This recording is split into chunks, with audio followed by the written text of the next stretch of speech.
So, good morning, everyone. Welcome to the July 2023 Charter Chat. Next slide, please. Before we get started this morning, I want to go through our agenda.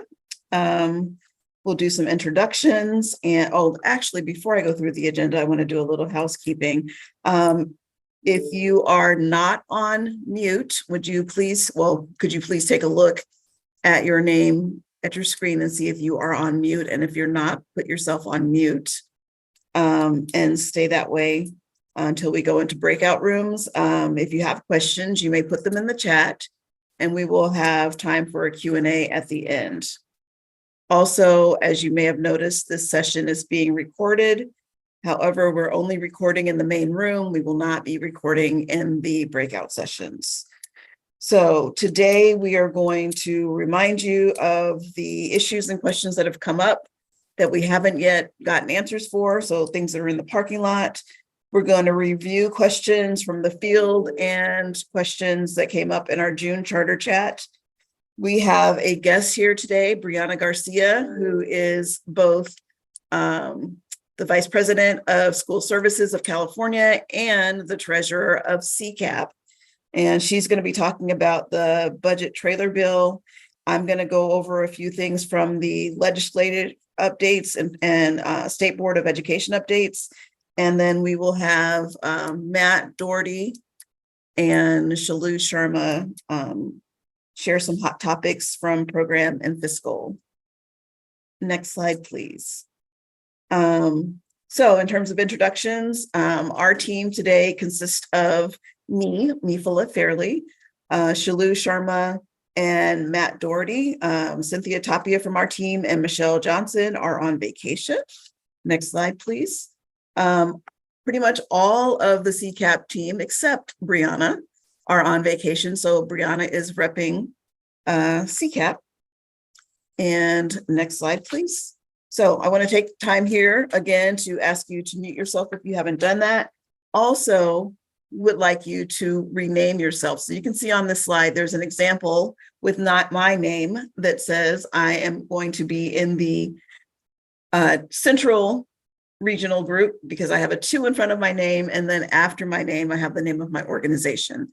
So would you all please take a few moments to rename yourselves so that it makes it easier for us to get you, easier and faster, to get you into the breakout groups. Oh, Cynthia is here. I'm sorry, Cynthia.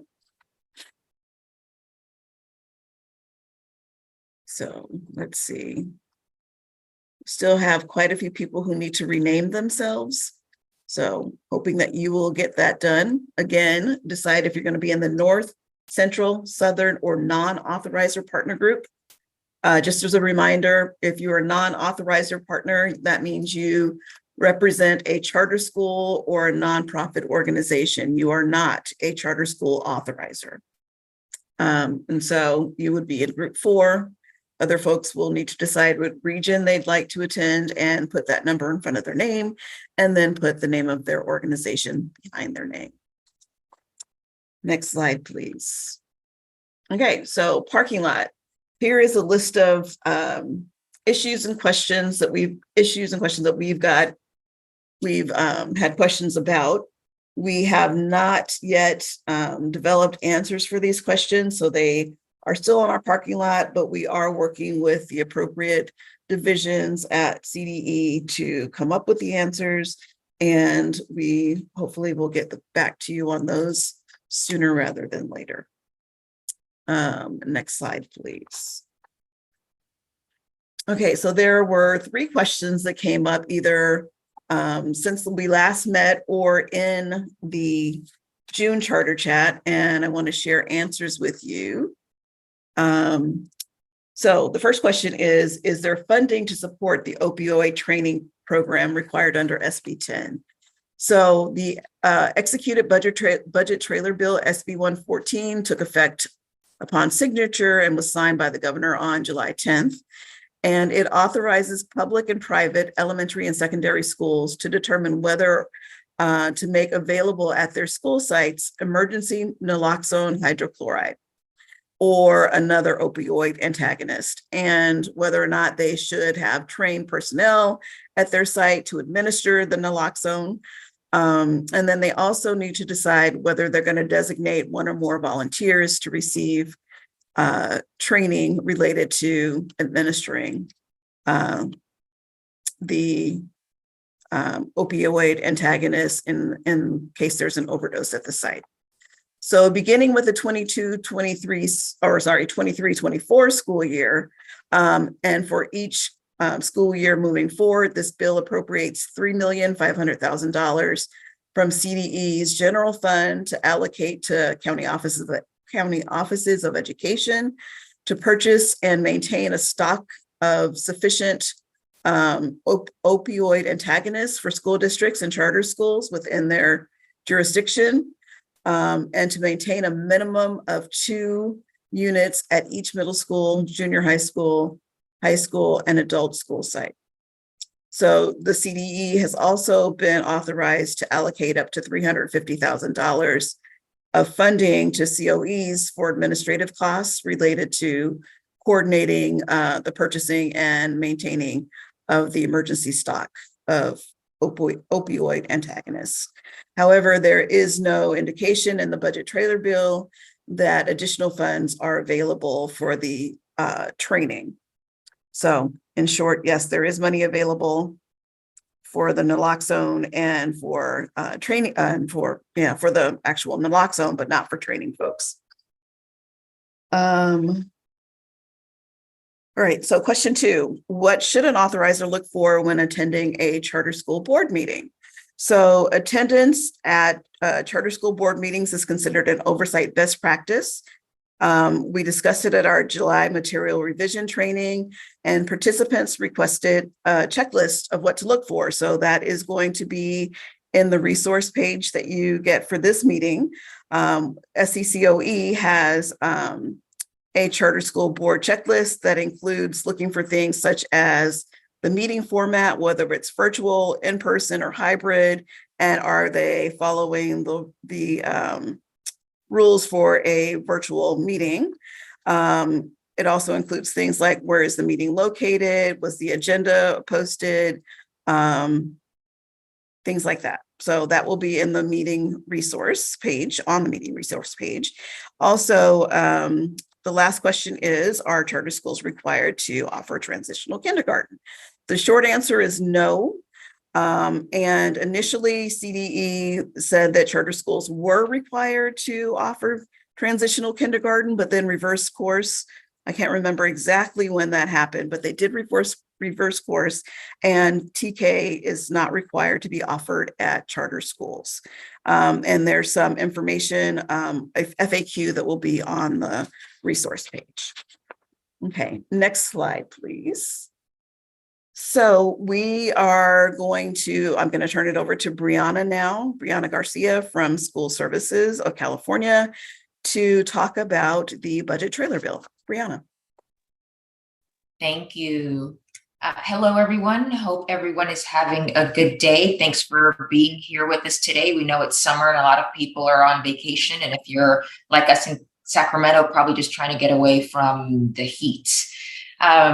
But I wanted to just walk you through the changes that were brought about with the enactment of the 23-24 budget that were pertinent specifically to charter schools, and a couple that apply to all LEAs, but are things that, we really do believe charter schools should be aware of as well. And as authorizers, these are things that we think it's important for you to know, because you're going to be dealing with a lot of these issues. Some of them really are on your plate, and others are things that your charter schools are going to be doing and that you need to be aware of and watch out for, and maybe even help them and walk them through. So the first change that we saw in the enacted budget had to do with when renewals could come to authorizers for charter schools. So back in the budget for 2021, there was an extension that was included for charter schools renewals for any petitions that would have expired between January 1st of 2022 and June 30 of 2025. That was put in place a 1-year extension was put in place at that time. And what the enacted budget is now doing is actually extending that even further. That was a 2-year extension through 2025. And now the enacted budget says for any charter schools whose term expires between January 1, 2024 and June 30 of 2027, there's another automatic 1-year extension. And so CDE did just recently release a letter with regards to this. And the letter makes it clear that really renewals should begin in the 24-25 school year. There's some recommendations with regards to when you should start looking at those renewals, given the period that you're going to have to go through for your approvals and possible appeals of the charter schools. But really the idea is because mainly there was not a dashboard, so we didn't have the data that's normally required and that LEAs utilize in order to approve charter schools. They're delaying those renewals and providing them with those automatic extensions for another fiscal year. The second item that was part of the enacted budget has to do with the abuse of discretion standard that the State Board of Education uses. So a lot of you will recall, who have been in the charter space for a little bit, that Assembly Bill 1505 back in 2019 really made some significant changes to how we've been working with charter schools since the inception of the charter school law over 20 years ago. And one of those changes was what the appeal process looked like for charter schools and school districts and county offices who actually authorize them. The biggest change, however, not just at the county office level and at the school district level, really was at the state board level. And it made clear that the state board can now no longer authorize charter schools themselves. What the state board's authority is to review denials on appeal and determine whether or not they are going to affirm the denial that was provided by the school board and or the county office of education, or whether they were going to reverse that denial. That language at the time stated that the state board could only reverse a denial if it was based on a determination that one or both the school board and the county office board abused their discretion. As some of you, anybody who's been paying attention to the news lately, especially articles that have been coming out, and School Services put out one of them as well, there was an appeal for the Mayacamas Middle School charter that went to the state board. The state board reversed the denial from the school district and the county office of education, and the school district took the state board or filed a lawsuit in court believing that the state board erroneously reversed that decision. With all of those things that were happening, the the Superior Court recently came back and said that the state board did abuse its discretion and that they should not have reversed that appeal. They should not have reversed the denial as part of the appeal, and that it needed to actually be denied. That is still now going to be going through courts. We'll have a slide later that talks about what's happening with the state board. But because of all of that, those goings on, the enacted state budget actually makes a change or two changes to that process for the appeal to the state board yet again.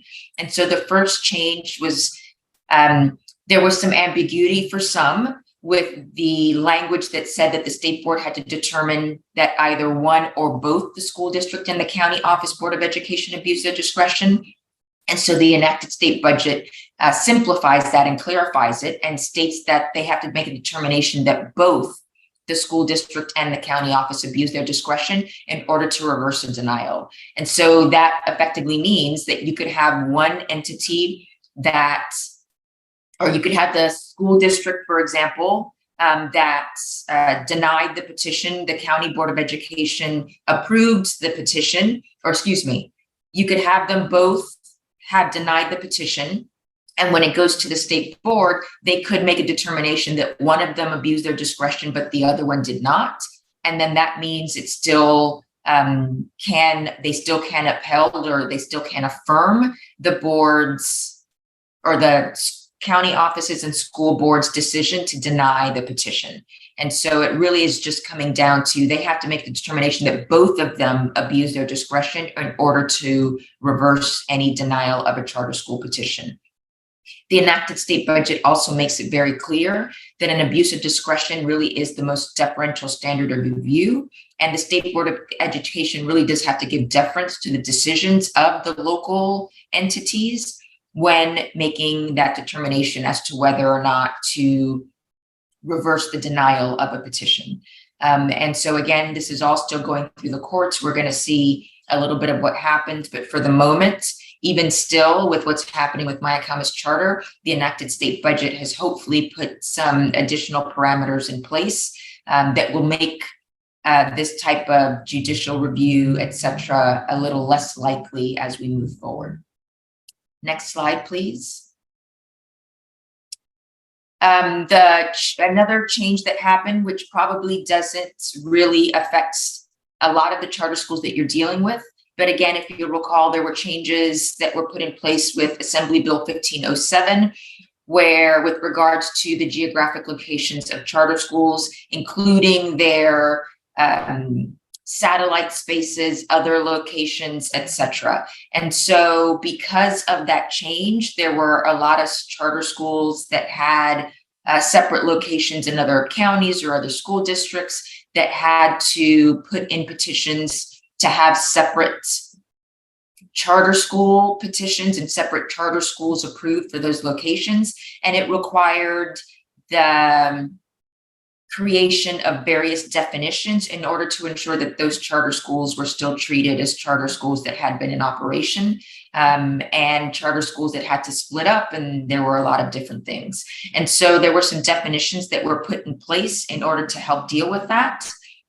And all that the enacted budget is doing is taking one of those definitions, which was acquiring charter schools, and extending the term for when that charter school, when that definition would expire. It's the only one of the definitions that actually had an expiration date. And what an acquiring charter school is, it's a charter school that was deemed to be a continuing charter school. And it was one that was either wholly combined with one or more other charter schools that were part of that process. So it probably doesn't affect a lot of you, but wanted to just let you know that that change was made. The last big change that is specific to charter schools is the moratorium for non-classroom based charters. There was an extension, this was put in place as part of AB 1505 through January 1 of 2022.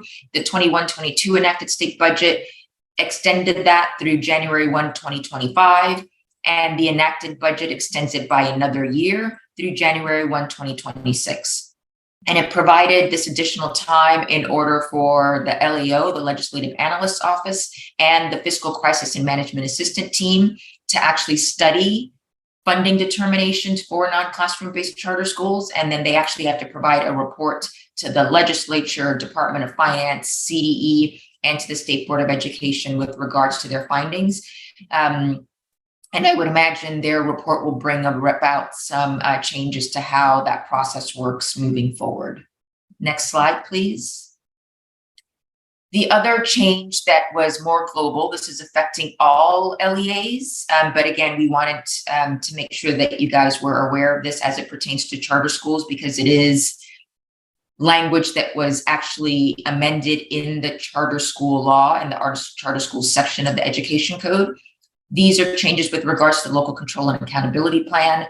The first change that was put in place is that all LEAs are going to be required to provide a mid-year update on their LCAP. That has to happen at a regularly scheduled board meeting before February 28th each year. And at that mid-year update, you'll be providing, and your charter schools will be providing, all available mid-year outcome data and available mid-year expenditure and implementation data. And there is no, as far as we're aware, there's no template that's going to be provided, et cetera. And so the charter schools and school districts, county offices can do this report in a format that makes sense for them. There's a lot that are already doing these. And so this is just codifying that for everyone else. there's been a slight change or an addition to the definition of English learners, and they are actually pulling out long-term English learners and separating them just from English learners. And the idea being that long-term English learners are those who haven't attained English language proficiency within 5 years of their initial classification. And so they're asking that those be accounted for separately so they can start to get a look and account for what those students are and who those students are and what those numbers really look like. Third change includes actions to implement associated with differentiated assistance. And so for those LEAs that are identified as differentiated, of needing a differentiated assistance, there will need to be actions included within the LCAP for those. And then all actions that are on an LEA-wide basis, so charter school-wide, district-wide, county office-wide, are going to require a metric be included within that action to monitor the outcome of that action. Next slide. Almost there, guys. The fifth change is with regards to required goals that were included in the 22, 23, and 23, 24 LCAPs. For those couple of years, you were required to include a very specific goal if you had consistently low performing student groups or low performing schools. This takes that requirement out beginning with the 24, 25 LCAP, and you're no longer required to include those goals. You are required, however, to include required actions to address instances where you have indicators that are in the red performance level on the dashboard, if by school, student group, or student group within a school. So that's going to be, that's a new requirement that's going into place. You're going to be required to include focused goals if you are a school or a district, county office or charter school that has a school that is eligible for funding through the new equity multiplier under the LCFF. And so all student groups that have a red performance indicator on any state indicator and any underlying issues with regards to credentialing, subject matter preparation and retention of a school's educators, that's going to require a goal as well. And then lastly, you're going to have to make a change to any actions that you have within the LCAP if it's proven that they have not been effective over the last 3 years. So if you have actions in your LCAP and you're showing that nothing has changed year over year, or things are potentially getting worse, this is going to force LEAs to actually change those actions and not keep doing the same thing from year to year if it's showing that it really isn't helping those students. And with that, that is the end of the changes that were part of, at least that we thought that was charter school specific, and the LCAP, which really is important with the funding, et cetera, that we thought was important for all of you to know and hear about today. Thanks, Brianna. We have at least one question for you. Will charter schools have to send mid-year reports to the LEA? That is not written in the law as is stated. So there's no requirement as far as the education code is concerned with regards to that. We are still, we're always waiting to see if there's any additional guidance, et cetera, that might be coming out regarding these types of new things. We'll know probably a little bit more as the SBE updates its template and has those further conversations. But right now, that's not a requirement that's listed. That said, as you're talking to your charter schools, I would certainly encourage them to provide that information to you and for you to ask for that, because it is part of your oversight responsibilities to understand what's happening with the charter schools, where their LCAP is, if it's meeting what's part of their petition. And so we certainly do encourage LEAs to ask for that information, or if you're attending the board meetings for your charter schools, to be looking for that to happen by February 28th to make sure that they're meeting that requirement, if nothing else. Great, thank you. So if you are not looking at the chat, I would encourage you to do so. We have a link to the participant folder where you can find the resource pages and other resources. Also, there is a link to a table that shows all of the new terms for charter schools in the chat. So I'd encourage you to go there. Next slide, please. So I'll briefly give you some updates on the few remaining bills that we are following. So AB 1050 is a new bill that we're watching. This bill will require governing boards of districts and charter schools to adopt a plan to offer computer science, a computer science class in grades 9 through 12, which would teach not only teach students how to use a computer, but why a computer works, and it is intended to increase the underserved populations and joining the computer science profession. So schools would need to annually submit data to CDE on the computer science class. The data would include the content standards that are covered in the class, the demographics of the students who are taking the class, and the credentials and demographics of the teachers who are teaching the class. So this bill has passed the Assembly and has been ordered to the Senate and is currently in the Senate Education Committee. And it's been amended to include updated statistical information for 2023. And then AB 1555, which was amended in April of 2019, changed the extension for teachers to get their TK credentials from August 1st, 2025, or to August 1st, 2025.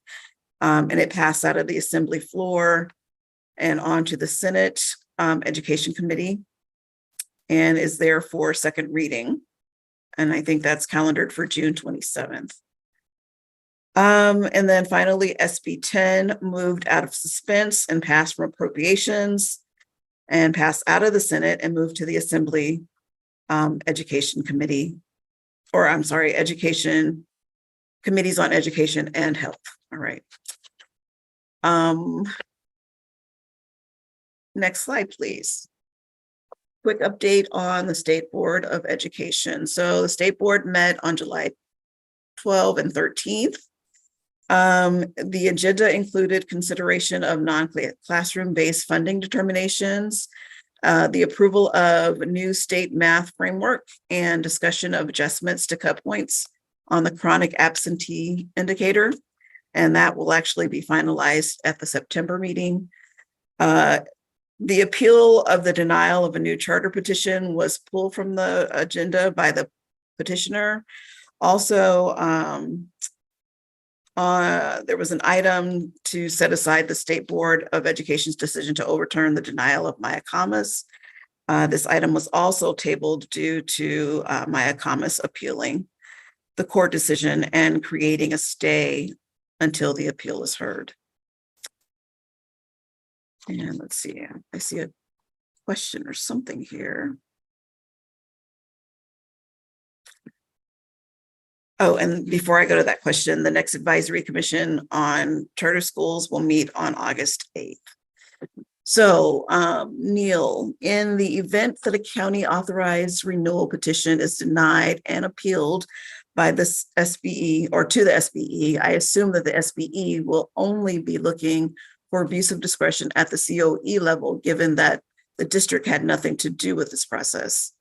So both the district and the county standard is not applicable in this scenario. Is that correct? Brianna, do you want to see if you can tackle that one? So just so I understand, this is a charter petition that was submitted directly to the county to authorize a charter school for either, I guess I'm assuming it's a county-wide charter school, or one that's going to be serving those students that the county would have authorized, would have otherwise served, in which case there was no school district that reviewed the petition at all. And so in that case, yeah, the state board is looking at just the counties. So Neil, records, processes, etc. okay, Neil, do you want to unmute and clarify?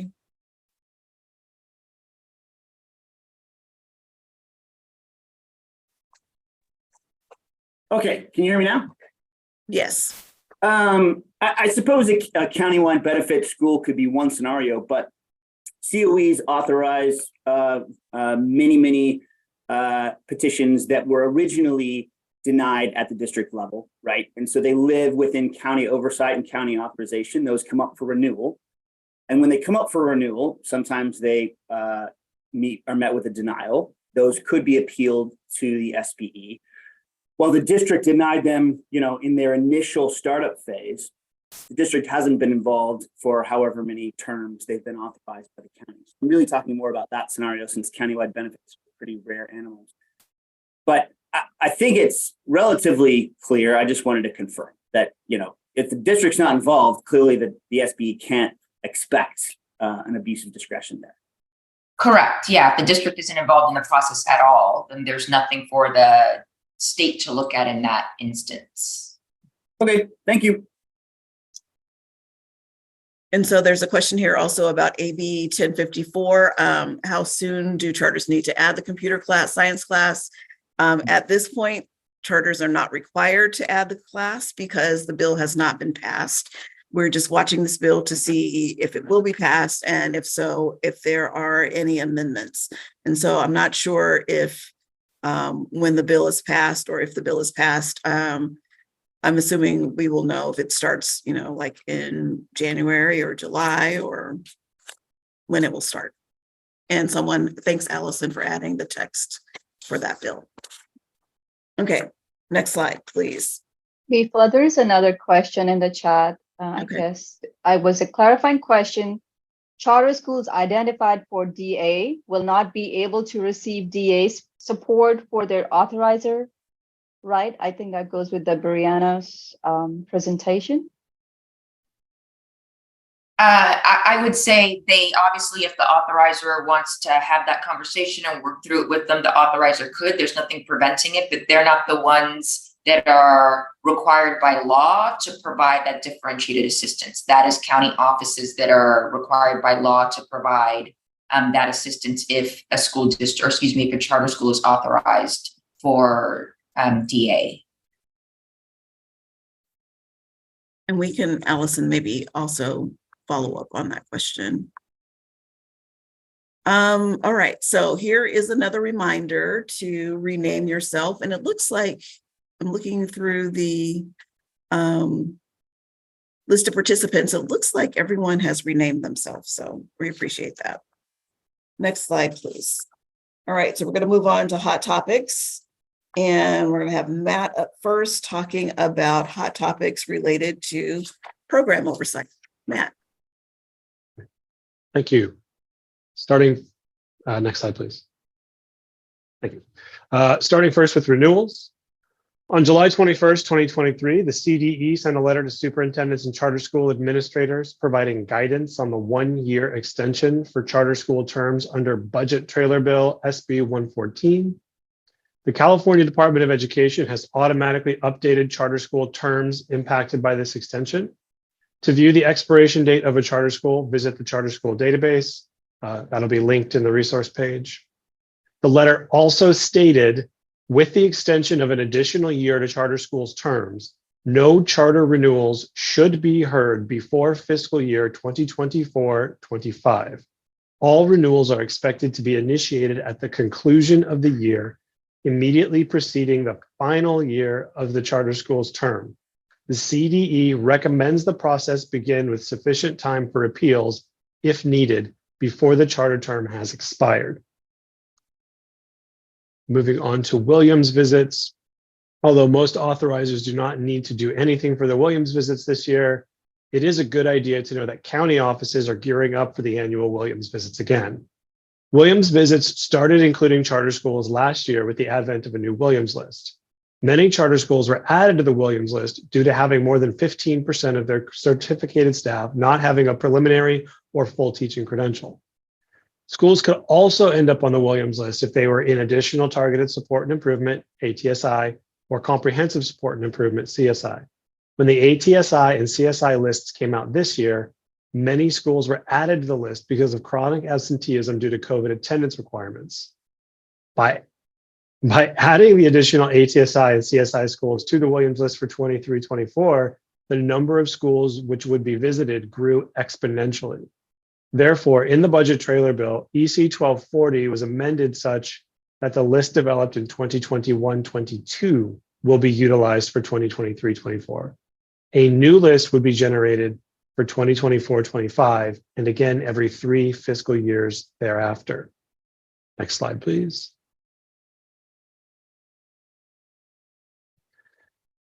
Finally, the CDE State Board of Education Appeals webpage has been reordered and updated to include appeal submission deadlines for the new fiscal year, which you'll see on the slide here. Please visit the CDE webpage listed on the resource page for additional information. And I believe that's the link that has been dropped into the chat a couple times. And with that, on to fiscal news. Thank you, Shalou and Cynthia. Fiscal hot topics. Thank you, Mifula. It'll be quick and painless. For many of you, these 2 topics are just reminders. We're starting with the pupil estimates for new and significantly expanding charters, or PenSIC for short, which is due by no later than July 31st, 2023 for the 2023-24 fiscal year. As a reminder, per Education Code Section 47652, the PenSIC allows for new or expanding charters to receive advanced apportionment funding based on the PenSIC and the 20-day attendance report. Please visit the CDE website provided on the Charter Chat resource page for further details, including the information about all the parties that require wet signatures on the PenSIC data certification. Now on to Shalou. Thank you, Cynthia. This is another reminder about the 45-day budget revise. Per Education Code 42127H, all local agencies have the opportunity to file their 45-day revised budget after the governor signs his California budget into law. This revision allows LEAs to start the fiscal year with the accurate budget information based on changes to revenue and expenditures. Governor Newsom signed the California budget on June 27, 2023, which means all 45-day revise are due by August 13, 2023. Next slide, please. Okay, great. And this is a final reminder before we go into breakout rooms to rename yourselves. All right, so when we go into breakout rooms, please be sure that you are in the right room. And breakout room host, you can help facilitate this by having people introduce themselves before you begin. And if anyone is misassigned, please message one of our CDE hosts, Allison, or I'm not sure what we're calling Amy.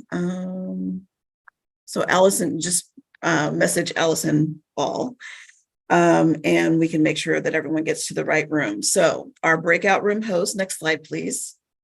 Our breakout room host for this session for Northern authorizers will be Beth Roberts from Gateway USD. Room 2 for our Central authorizers will be Brianna Garcia from CCAP. Room 3, Southern authorizers will be Scott Meyer from Maricopa USD.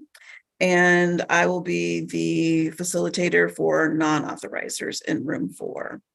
So please feel free to use this time as an opportunity to follow up on anything covered earlier in this meeting, ask questions, share with colleagues, get feedback on processes, whatever you need.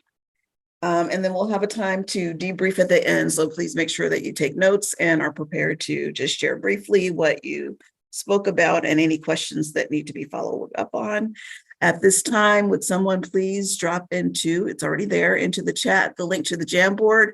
If you are a facilitator or would volunteer to take notes for this session, please grab the link to the Jamboard now, because once we move into breakout rooms, it will no longer be accessible. So make sure you grab the Jamboard now and go to the slide for your breakout room. All right, Amy, I think we're ready to go. Okay, opening the chat rooms.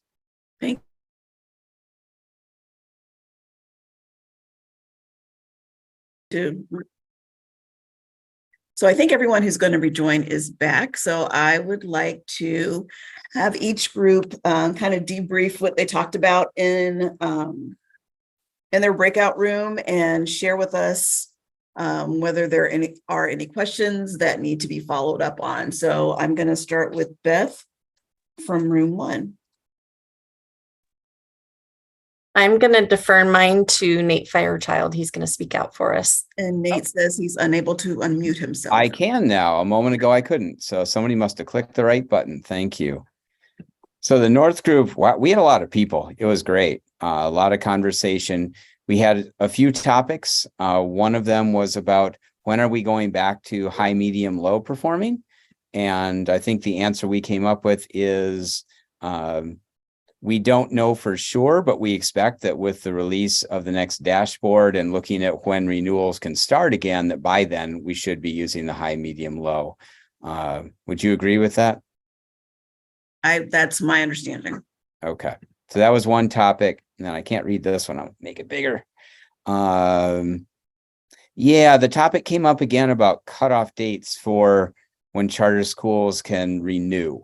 Some charter schools want to renew really early, and how early can they renew? Can a authorizer create an MOU that limits that to a certain time frame? And I don't know that we had any final answers to that one either. Okay, so I dropped earlier into the chat information that Matt covered earlier. I'm putting it in again. That indicates that charter schools cannot renew early. So it's there in the chat. You can take a look at that. Okay. Our MOUs do indicate the earliest date at which a charter school can come for renewal. And it's usually like a certain month in the year before the last year of their term. Okay. And the only other question we had, well, we had one more that we didn't have time for. So I believe he's going to put that into our Jamboard so we can know what it is. We ran out of time. The other one was about, and I didn't know this. So if you've got a charter school that's going to be getting differentiated assistance, that if the county office is their authorizer, the county office cannot offer that differentiated assistance. And then it went to, well, then it would be the GEO lead that would cover that for the county office. Great, except in my case, and I didn't bring this up, but now it's my thing. We are the GEO lead. We are also the county that authorizes, here's our school that needs help.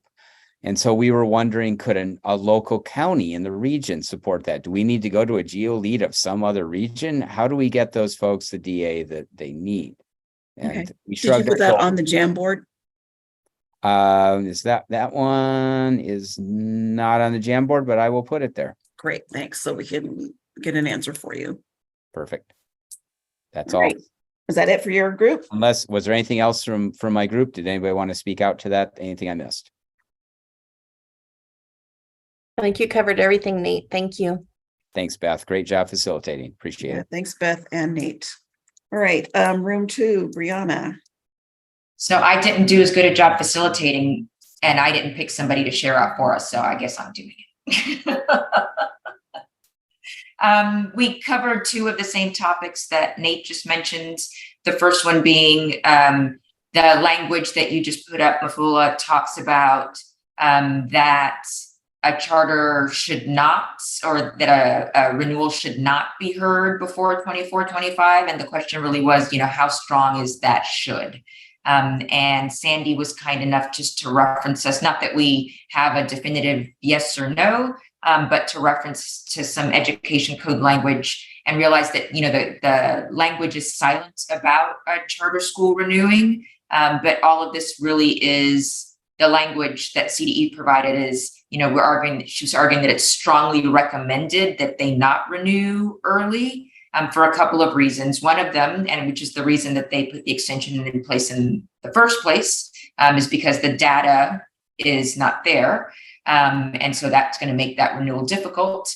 And then the second part of it was the fact that it is stated in the code, and we didn't note what code section, so I don't know if you have that, Sandy, that if it were to be denied, then the State Board of Education is not going to hear that on appeal. And so that could be a problem. If they're coming early, you deny it and they want to appeal it, the State Board is, gonna not allow that to happen. And so that's another really good reason not to renew those sooner than it's stated in the letter and in the law.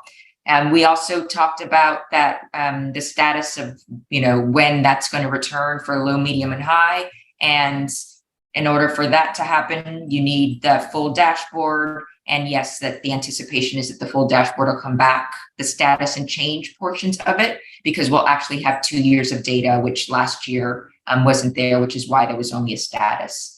And then the last question was regarding the work that FCMAT and the LAO's office is going to be doing with regards to non-classroom based charter schools, and a question as to whether or what exactly it was that they're supposed to be looking at, and if there were going to be potentially any changes to how they looked at funding determination. And I'll read it out to you guys as well. The enacted budget just states that they are going to be making recommendations on potential improvements to the processes, including recommendations for enhancing oversight and reducing fraud, waste, and abuse. So I would imagine the legislature, CDE, et cetera, is going to take in their reports, and then they'll make a determination as to whether changes are needed to how it's all working right now. But that's still up in the air until we hear more. Great. And that was... Somebody just added something to our Jamboard that wasn't there, so let me make sure. Oh, no, that's different. Somebody added, they want to make sure that we're consistent with other CDE practices. A charter school seeking a short-term loan has approached the CDE for said loan. So it's in the Jamboard, so maybe that's something that you guys can look at. It wasn't something we discussed. We'll take a look at that later and follow up. I want to point out that Allison just dropped into the chat some information on when the next performance category list will be available. And there's a link there, so you can grab that and take a look. Next is Scott representing room 3. You bet. Good morning, everyone. We had a nice big group talking about 3 major items. 4 items were placed on our Jamboard. One was workshops for Prop 39 and facility financing, whether or not charter schools can be assigned dollars from their management company for facilities. And so there was a long question or a big question on that one. And just the main thing is there any great facility Prop 37 workshops out there that might go into more details of what can and can't happen? Anybody know? I'm going to defer to the group. Does anyone know of any Prop 39 trainings that would be helpful? Okay, we'll have to get back to you. And then we talked about the WIOA their programs, those charters that are utilizing that to be able to have facilities anywhere in the state once they have a federal grant with the WIOA programs. And we just need some more information on that. We're just not sure exactly how that all works. Could we put that on a parking lot? Okay, great. And was that it or more? No, one more. The third one was that we wanted to talk about, was there any changes in the oversight fee, 1% versus the reimbursable costs? And so we discussed that a little bit. And I think the person who had the questions received some good advice from others that were in the session. And then one more was just placed on there. Does anyone have any update samples of oversight documents or templates? And we didn't talk about that, but I would refer them to the toolkits. That's what I use for my 5 charter oversights. Certainly FICMAT has their 90-page checklist that's very comprehensive in nature too. But anybody else, is there any other samples and oversight document templates? Yeah, so recommendations are check the CCAP website. You can look at our documents on the sccoe.org. You could look at LA USD, LACO, San Bernardino, Fresno. Any of the big shops will have some documents that you could borrow from. Anything else from Team 3?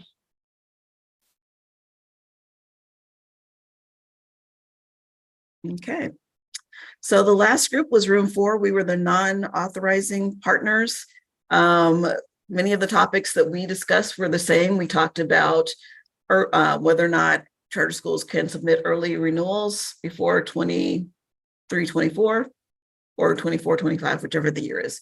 We talked about FICMAT and LAO and how they're going to go about doing their work, and whether or not non-classroom based charter school partners will be able to have any input into the work that they're doing. Briefly talked about Maya Kamas, talked about the charter school performance category list. And again, that there's a link in the chat that you can refer to. And then I think that's it. So we basically everyone kind of talked about the same things. All right. Is there anything else from group 4 that someone wants to share that I didn't share? Okay, next slide, please. All right, so please, there's a link in the chat, or there certainly will be a link in the chat for our survey for this meeting. We want to make sure, since we don't have a lot of time together, we want to make sure that we're giving you what you need. So please take a moment to fill out our meeting survey. 4 questions should take you about 2 or 3 minutes. We'd love to hear your feedback and give us some guidance for moving forward. Next slide, please. All right, so here is the time where you can just unmute and ask questions. Questions? What time is it? Oh, we're a little over time. So we're going to bypass the questions. Next slide, upcoming events, monthly charter chat. Our next charter chat is August 30th, 10 o'clock. And if you would like an authorizing 101 or fiscal 101, please get in touch with us. And we can do that for a small group of people in your area or a small group of authorizers in your area. Next slide, please. You can contact us at cassie@cde.ca.gov. And next slide. Thank you so much for joining us, and apologies for going over time. Have a great day.